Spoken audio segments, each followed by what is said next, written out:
Yep. Ready to rock and roll? Am I close? One of these days, we are going to make it to this podcast studio refreshed, fresh makeup. We're going to feel like energized and ready to go. And it's not going to be like where my wispies are on the side of my face, hanging like the bags under my eyes. We're so tired every time we try this, but we made it. We are making an effort for you. This is therapeutic for me. Poor Carly is probably the one that is just like losing here because no, what's in it for you other than helping me? Helping you. Well, we wanted to thank you guys for the fan mail, it's called, in the platform for the podcast that we're using.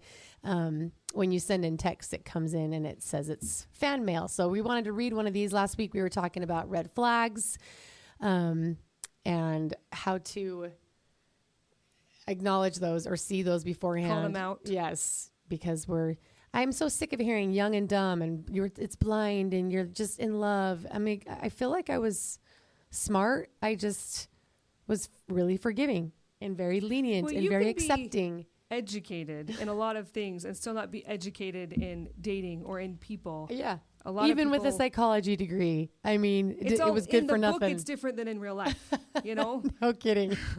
All the attachment styles. But this message is from someone in Soda Springs, Idaho. She wanted to talk about the financial red flags. And she said that when they were dating, there weren't red flags about money, but once they got married, things changed. And that's what's hard because sometimes you're on your best behavior when you're dating. So, and then all of a sudden things surface when you're married because they've got you, you know? Well, so if you don't know to talk about things like this, you haven't really talked about like, well, are we going to have one bank account or two? Who's going to pay for what? Are you going to have a job? Like there's so many things that go into finances and you're in love and you just think, well, I'll get a job, he'll get a job, everything will be fine. Yeah. There's you don't so think about much the more that stuff. needs to be talked about, guys. She said, we both have money trauma that presents in different ways. For him, if he wants something, he buys it. If he has a new hobby, it's worth spending. But there was never enough money for me. Clothes, hobbies, self-care. It's always maybe the next check or we can't afford it right now. So he would buy everything he wanted and then leave her with maybe breadcrumbs or maybe she'd have to have her own money to buy her own things. In that comment, she says that she earned money and it always went to bills. She never got to use it. Yep. And then she says, red flags, I brushed off his childhood upbringing. Number 2, his mother. I was 19 when I met my husband. He himself, I fell in love with him. He grew up in a divorced household and custody was split weekly. The others, he'd be with his mom one week and his dad another week. And she says he lived out of a duffel bag. And then dad married an abusive stepmother. Mom had a mental breakdown. So he has trauma from the stepmother, trauma from his own mother. I mean, it's just, she said when our first son was born, he disappeared emotionally and physically. She said he never changed the diapers. He never took the trash out. He just was MIA. Didn't even hold the baby. Yeah, didn't hold him. I became a single mother. I was isolated from friends and family, and I excused everything because of his childhood, and I kept going in silence, just like me, just like so many women out there where we are excusing the behavior because of their trauma, excusing their behavior because they don't know any better, and they didn't have it as good as we did when we were kids, and so we give them grace, or I guess we mistake it for grace, and that's why I have to say to myself what my therapist said to me over and over, his issues aren't his excuses. And I hated when she said that because I loved the fact that I was being compassionate and I wanted to give him the benefit of the doubt when really they're just sucking the living life out of you. I think it's important because you hear people talk about breaking generational trauma and who doesn't want to help somebody do that, right? Yeah. Like the best parts of us want to help them and the best parts of them. But the problem is if you're the only one that sees the problem, then you can't fix it. If he's not working to fix it, then all you're doing is enduring madness. Yeah. And nothing changes. If he had come to you and said, I see these things in my past and I'm worried about them as a dad, or I'm worried I'm not treating you well, or whatever, and then you said, interesting, let's talk about that, and then you could work on it. I want to be careful not to condemn anybody based on where they come from. Yeah. It's not about where you come from. It's like when people have a thought in their head and they say, I'm a bad person because I had that thought. No. What'd you do with the thought, right? Did you act on it? Okay, great. You didn't act on it. Like, you're not a bad person. You came from crap. Well, are you? Like, are you crap? Or are you Well, and and then there's women who are naturally have the tendency to give, to love, to be compassionate, to serve. Add in the church, aspect of that. We forgive, we forget, we move on, we give people the high road, and then we end up getting hurt in the end because we are willing to do whatever it takes to, what my dad said to me, remove the tension from the marriage. And then I don't know. I think that that's helpful in a lot of situations, but I also think that things were brushed under the rug. Well, if you remove all of the tension, then nothing, it's kind of like, have we talked about the difference between guilt and shame? No, I don't think so. So when somebody explained it to me, it was kind of life-changing for me when they said that, listen, like, guilt is actually a good built-in mechanism that promotes growth and change. It's like an alarm going off saying, I know better, I can do better, I want to change and become something different. I want to choose different. Whereas shame is something that is from Satan himself, and it hinders your growth. It keeps you in yourself. It keeps you thinking that you can't. You're not good enough. All of the negative things. That's shame. It stunts your growth. It's damning. Shame is damning. And so I think that sometimes tension is like guilt. It's a good thing because if you want to get rid of the tension, either you can go the shame way and use it to damn yourself and not do something Or you productive. shame the other person. Or you shame the other person. Or you can say, I don't like this tension. Let's talk about it. Yeah. Let's call a spade a spade. Let's work on this. Let's get help. And that's the healthy way to do it. Yeah. So removing the tension is actually having communication and talking about it, as opposed to forgetting about it and being silent. Yeah. And cold shouldering and all of that. So that makes a lot of sense. We also wanted to remind listeners that we know that this is not just happening to women. This platform is about my story and about the women and the men in my life that have come along the journey with me, but this does happen to men too. They are abused in the courtroom. They are abused by their wives. So throwing that out there, because I know that there's a lot of people that are writing in saying, yeah, but this happens to men too. So we are not, we're not belittling. Yes, or, we know. I have people in my own family that it's happened to, and I'm not here to say to be a man hater by any means, but this is just my perspective, my story, our podcast, and you are welcome to do a podcast on the stories of the men in your life. So, well, we've run into a couple men that are like, I'll come on your podcast. Yeah. I'll tell my story. And we might get to that point 100% where we'll have a man come and tell his story. It's just hard to tell Julie's story and tiptoe and always have disclaimers like, and yes, it's men. Yeah, we know. Like, absolutely. There are men in our life that have had this happen to them, but this is our story. Yeah. And we got to tell it without too many caveats every other sentence. Right. So last week we talked about the red flags. We talked about kind of getting duped at the proposal. I still can't believe that. Yeah, it still hurts when I think about it. I'm still like, gosh, dang it. Like, I got fooled. It's the food for me. I know. It's like, because I grew up without a ton of money. And that would have been, and like, if I got straight A's, the bribery for us was we got to go to the steakhouse. Well, you know where we went when we got straight A's or when we got good report cards. Chuck-a-rama. You got it. Yeah. That is why I love it so much, because it was luxury for us. It's a reward. It was, yeah. So as you can imagine, going to Lakai, I was like, what? Yes. Oh, no, I just wanted you to look nice I was like, Oh, it still makes me mad. It'd be like me coming home and showing my dad my 4.0 and being like, just kidding, no steak. We're going to go like Red Robin. I know. So then what did we get into? Talking about just the act, right? The performative nature. How performative it was. And kind of realizing that that's probably what it was the entire marriage. Mixed in with love, mixed in with... It just makes you wonder how much was performative and how much was authentic. And it's hard to know. And nobody wants to have that in their life where they're questioning that about a decade and a half. That was a really long time for you to question yourself. Yeah.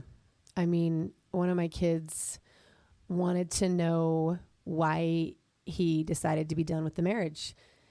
And so they decided to ask him, like, Dad, why are you doing this? And he just flat out said, I've been pretending.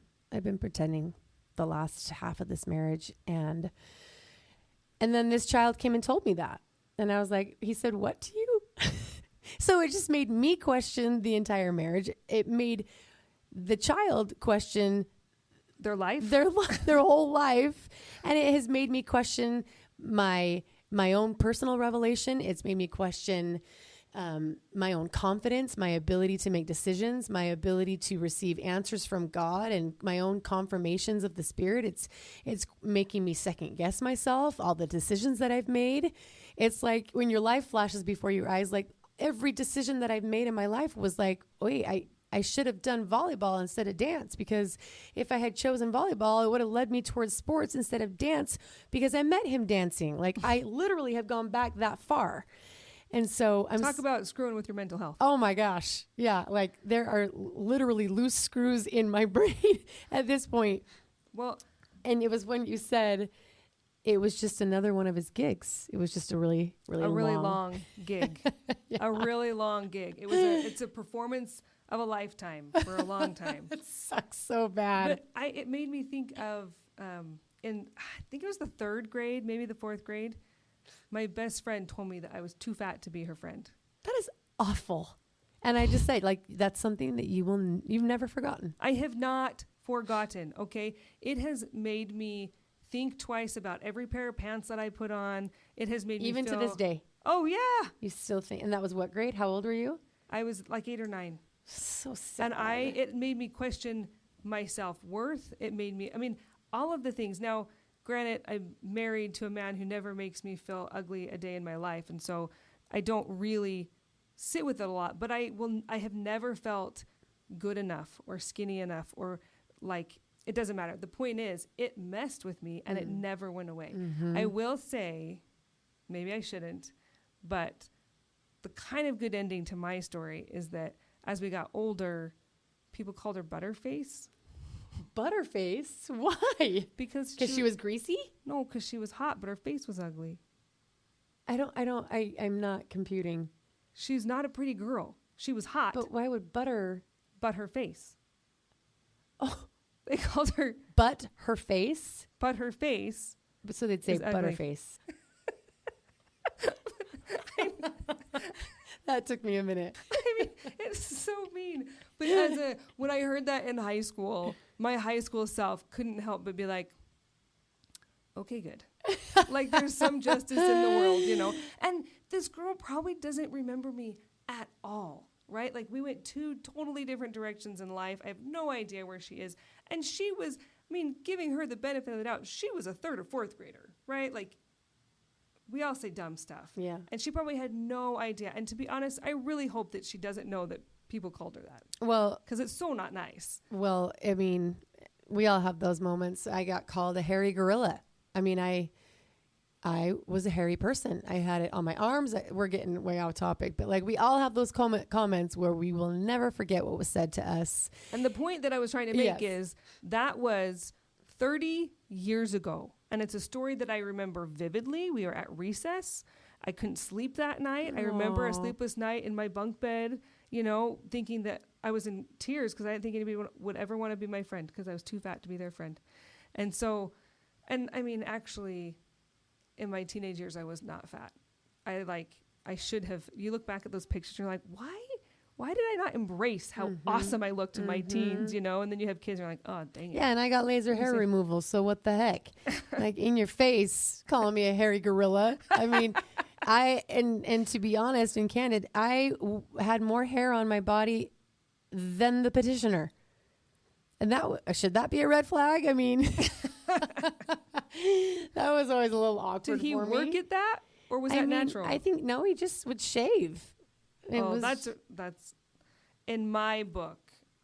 That's a red flag. Well, yeah, I was more masculine than him. Yeah. So I think it's all what you like. Let's just say some women, I have met women that like Yeah. men that But are hairy. But I don't think any woman wants to be hairier No. than the man.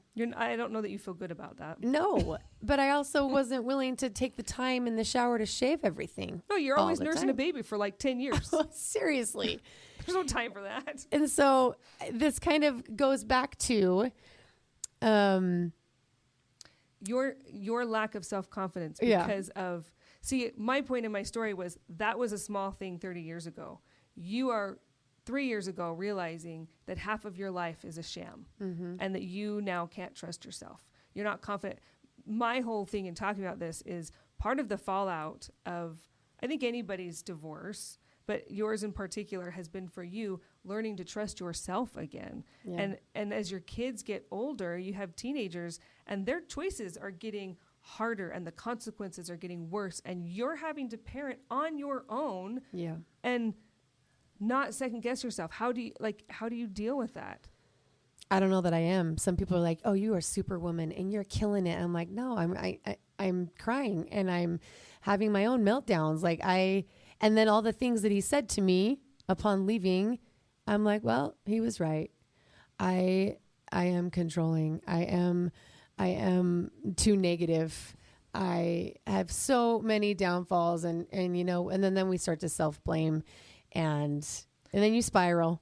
Heaven forbid you not be a perfect mother to 8 children by yourself. Oh my while also gosh. trying to work 5 jobs I and know. run a podcast and everything else. Yeah, and speaking of, what time is it? It's 10:25. I'm getting real tired. We're 16 minutes into this, but I did want to mention, she was saying here that she had a friend say that she was too fat to be her friend, which has lived with her for so many years. And I have lived with the comments. And this is not to say that I probably didn't say comments back to him. I'm sure I did. There's probably things that are living with him too. We're not perfect. We say things we don't mean. We say things when we're mad.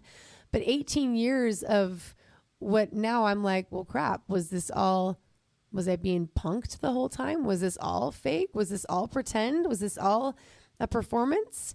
I don't know what to believe anymore. Can you look back and see anything that you're like, well, now that I look at his story. I'm like, were you homeless? Like, did you sleep in a white van that you told everyone? Were you really wanting to hurt yourself? Were you really kicked out from I don't know anymore. Yeah, because he has, if you go online, you see his story in a lot of places. Yeah. And it makes you wonder if it's authentic. Is that what you're saying? Yeah, or embellished, Is it exaggerating? a performance? Yeah. Is it to add to your performance? I don't know what to believe anymore in my own life and what happened to me and what happened to him. Yeah, because maybe everything that he said is true, and this is all like, you're the crazy one. Yeah, exactly. It's classic gaslighting. That is what gaslighting is. Yeah. If anybody ever tries to convince you that they are right and everything you think is wrong and you're the crazy one, it's gaslighting. So I know a lot of people have said to me, well, so why did he leave to begin with? Why did he even go? And I'll tell you, one of the things that he said when he left, this was something that he would say throughout the marriage, but also kind of when he blew up and took off, was that I was controlling. And I said, you know what? You're right. You're right. I can be controlling, and I admit that. But at the same time, there were reasons for the control. When you're gone for 2 weeks at a time touring with the Tabernacle Choir, or you're in Rio de Janeiro doing the Brazilian parade, the Carnival, I'm at home doing the sprinkling system. I'm at home having babies, right. And taking care of kids, but also doing housework that lots of fathers will do. I am doing the plumbing. I am trying to put air in the tires and get the oil changes done. And so there were things that when he would come back, I would have to pull back on myself, pull the reins back, stroke the ego, let him kind of do the job, but he didn't know how to do the job. So I would just do it because we don't want to be the nag.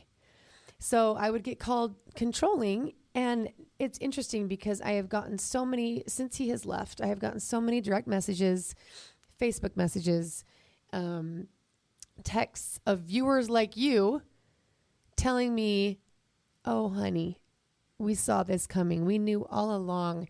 He was there to wash up, clean up, eat, sleep, and leave again. And it's like jaw dropping. I had one woman write in and say, I remember the time you and your daughter were so excited and you went to Pirate O's to get him some treats from English treats that he loved.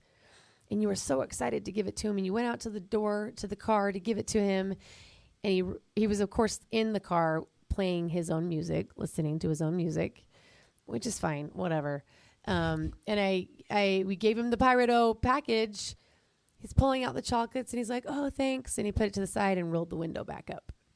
And me and this kiddo were like, okay, cheers. Like, here you go. And I didn't think anything of it.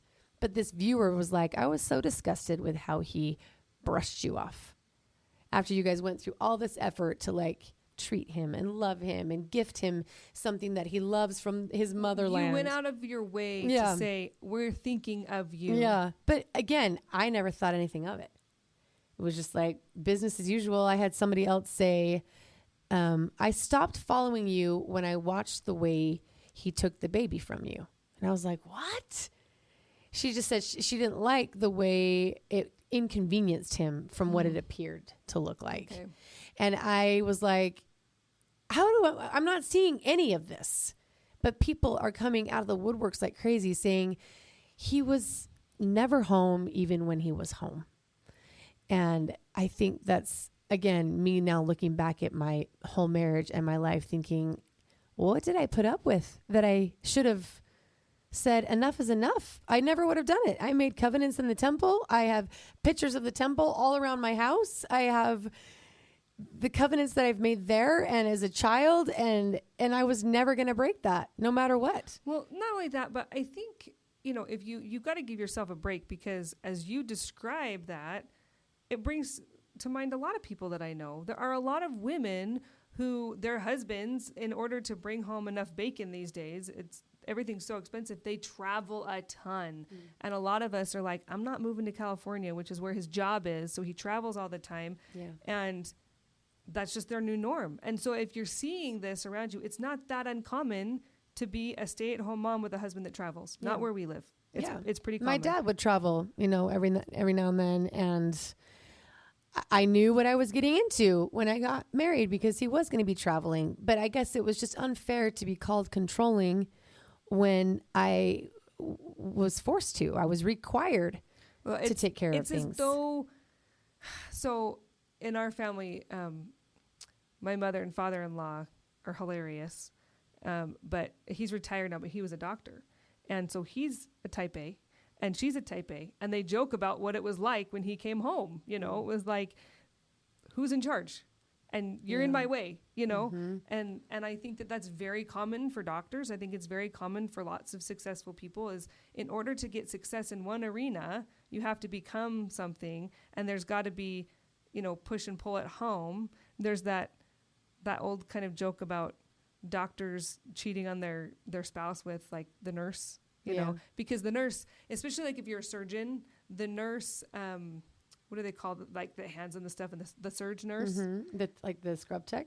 Yeah. Whoever, like they hand them the tools in this, so they know the tool to give to them before they even need it. Right. So they're used to going to work and not only getting the praise, the accolades of being a great surgeon, but then they have beautiful women handing them what they want before they know they want it. Yeah. And they come home and their wife is like, okay, this is not going to work here. Well, that's what's so frustrating because he would always pride himself in saying, I love when I come home from being gone for so long and she just hands me the baby. Like, okay, you're here. You're in like dad mode now. I love it because it keeps me balanced. But now I'm like, but did you like it? Well, was that performative? And did he really think that you were being controlling? It seems like he was telling you one thing from an outsider's perspective. Yeah. He told you one thing, but he told his audience that. Okay. So, but what he was really thinking was she's controlling, making me take this baby. I mean, I guess, right? Allegedly. I don't even know anymore. We don't know. We cannot put words and thoughts into his mouth. But and that reminded me when and this can be a whole nother podcast, but when you said these men are being praised as, they're doctors, they are smart, they have worked for years to get to where they are, and they like to be acknowledged, and they should be. They've worked really hard to get there. So Alex was constantly praised, right? I mean, he's got literal cardboard cutouts of his face in the audience, and people chanting his name, people singing his music. That's wild to me. I mean, even Whitney Houston said that it's again, dopamine. It is it's stronger than cocaine, you know, and you crave that praise. And so when COVID happens in 2020, and that's ripped away from you, the praise that you get, the external validation that you get, the compliments, the, oh my heck, you've changed my life. All the comments that he's received is gone. And he can't support his family. Right. So now he feels even more emasculated. So I say to him, should I go get a part-time job? And he says, well, how do you think that makes me feel? And I wasn't trying to devalue him. I wasn't trying to take his manhood or make him feel like he was inferior or that he wasn't enough. It was a pandemic.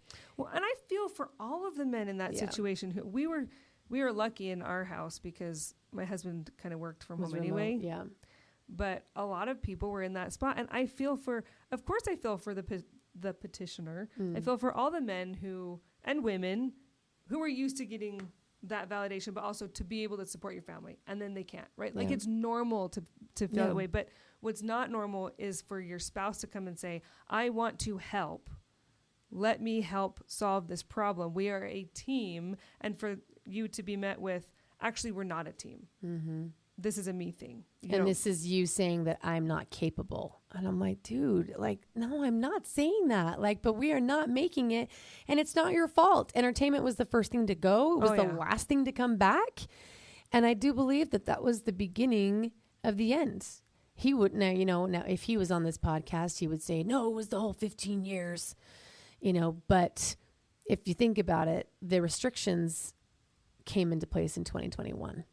Mm-hmm. Like, the masking. In Utah, at least in Utah, because I had a baby in January of 2021.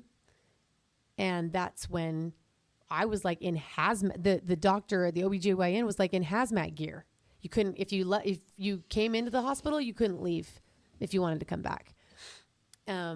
So I had this baby in 2021. We're wearing masks. We're shut 6 feet apart, all the things. He's still not performing. And he left in 2022. The funds were gone. The gigs were not up yet.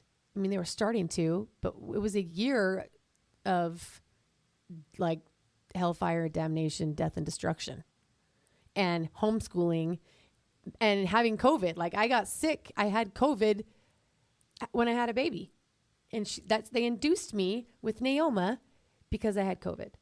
How early were you? Just a week. Okay. But I hate getting induced. I wanted it to happen naturally. And she's like, no, we're going to rip that baby out. I have seen miscarriages. I have seen, all these things from COVID. I mean, and the vaccine wasn't out yet, which is neither here nor there. But there was worry and concern because babies were dying, mothers were dying, miscarriage rates. Nobody understood anything. Nobody knew what was happening. And he's not making any money. And his mental health is on the line, although he would never admit it. And then 6 months later, he's out of there. I mean, I can't help but think that was kind of the spiral, kind of the what is the what the that beginning broke the of the end. Mm-hmm. But really, maybe it wasn't the beginning and it was just the end of the end, because he would say it was the whole marriage, apparently, because if you can hear it in my voice for him to say he was pretending the marriage. I don't even know what was real anymore. I lay in bed at night with my eyes open, like, was that real? Did he mean that? I don't know anymore. So that's it for this week's podcast. I don't know if I'm alive or dead, people. I don't know what was real, what was fake. Are we living in the Matrix? Yeah. I've lost some confidence in myself, my ability to make decisions, my ability to hear the voice of God, because I thought that I had. And maybe at the same time, I did hear the voice of God. And maybe I did, maybe my kids really were foreordained to me. And that this was always going to happen. And this was the path I was always going to take. And it's just what I do with it now. Well, you can't change it. No. Did I ever tell you I had a friend that got divorced and she was like, Carly, I prayed about it. I knew that I was supposed to marry him. And so this is a guy that ended up leaving her for his secretary at work after they had 3 kids together. And she just said, Heavenly Father, like, why would you tell me to marry him? And she really feels like the response that she got was, you were his best shot. Like, he has his agency, but if he was going to be happy and the kind of guy that I need him to be, it was going to be with you. I'll take that. And she was okay with that answer. She got remarried and had another kid with that guy. And as far as I know, she's happy now. And I think sometimes you have to just trust in God that sometimes things happen to us because of other people's choices, not because of our own. And it doesn't, even though it feels like it was all a facade, a show, or whatever, it wasn't to you. Yeah. No, and that's when we start to go down the rabbit hole, because they'll say, yes, but you've got your 8 children out of that, and you got the best parts of him, and that's sweet and kind. But when you are in it, all I say to myself is, well, they probably would have been better off in someone else's family, in a more stable home, and they wouldn't be dealing with this. I mean, we just start to just kill ourselves over poor decisions that we made. I find myself asking Heavenly Father for forgiveness for my poor choices. And they were real at the time. I thought I was doing the right thing. I don't know anymore. Well, his wrong choices, your ex's choices, don't make your choices wrong. Yeah. You can't let him undo all of the good that you have done. The reason why people talk about your kids is because they are good. Mm-hmm. They are a good part of what has happened. And you have grown. The best thing to ever happen to you will be this petitioner, because you will be the one rising from the ashes. You're gonna be okay. Your kids are gonna be okay. I know it. It's just a long freaking haul. Mm-hmm. But at the end of the day, none of you would be who you are without the trials you're facing. It just sucks when you're in it. You want to get past this part. But I don't want him. I mean, anybody's trials that they face, you don't want the person, if it's a person, to win. You don't want to give them power and control over your life. Yeah. You will overcome, and you'll be better for it. And that. Yeah. It's refining. That's for sure. It's supposed to be refining. And this is why I do this. It's not just to give you the dirt on my life and air out the laundry. It is therapeutic for me to talk things through, because sometimes there's no one to talk to about it. Everyone's fatigued. But just know, if you're listening, you're not alone. And if there is someone in your life who is going through something like this, I mean, reach out. Talk to him or her. They need it. They need to release. They need to verbally bleed out. And that's what this is for me. So thank you for watching, if you're watching, and for listening. And let us know in the comments what you think. And rate and review. This is getting out. We've gotten a lot of good feedback. And we got 5,000 downloads. Can I tell you the funniest comment? Yeah. There was a comment on, what was it, a reel that you posted, that somebody said the placement of the buns was too distracting. I can't watch the. I just think it's so funny, because then I responded and I said, well, there's an audio version of it. And, you don't have to look at our faces. With like a bored emoji. She said meh.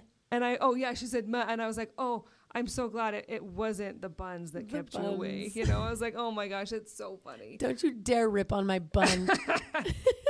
Well, I think that every podcast from here on out should have a bun in the title. Yes. Or, top knot, or what was one of them? Definitely not KNOT. Or maybe we should call ourselves the Naughty Girls. KNOTTY. Okay, over now. We'll see you next time. So now you know what it means to be gritty. You can be dirty, but you're still so pretty. Now make a pledge and never take no pity. Baby, welcome to the gritty committee. She's a gritty girl, and she got gritty plans. So get out the way so she can never be